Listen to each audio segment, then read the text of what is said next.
یہ تمام اچھا یہ جو تفسیر القرآن ہے اس کے اندر یہ ساری تفصیل مزید بھی موجود ہے جو میں نے تھوڑی سی آپ کے سامنے ذکر کی ہے، یہ ساری اس کی تفصیل ہے بہت لمبی، اس تفسیر القرآن سے آپ اس کو دیکھ سکتے ہیں۔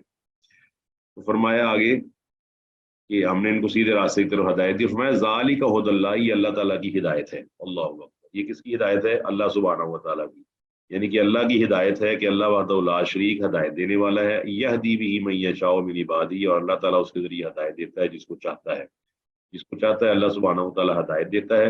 اور ہدایت کس کو دیتا ہے؟ جو کوشش کرتا ہے، من عبادہ، اس کے بندوں میں سے، اس کے بندوں میں سے جو ہدایت اللہ سے مانگتا ہے تو اللہ تعالیٰ ان کو ہدایت کے راستے پر لگا دیتا ہے۔ یہ 18 نبیوں کا ذکر کیا ہے۔ اب آگے فرمایا وَلَوْ أَشْرَكُوا، وہ فرض محال اگر یہ شرک کرتے۔ اب غور کریں شرک کتنی بڑی بیماری ہے۔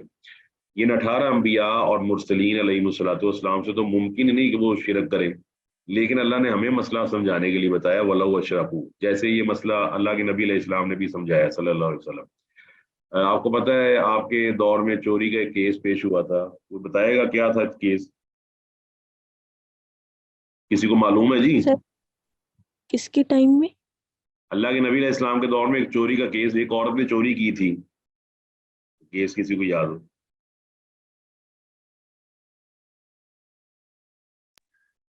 ایک عورت نے چوری کی تھی اور اس کی سفارش کے لیے ایک صحابی گئے تھے، تو آپ نے فرمایا کہ اگر میری بیٹی بھی چوری کرتی تو میں اس کا بھی ہاتھ کاٹ دوں۔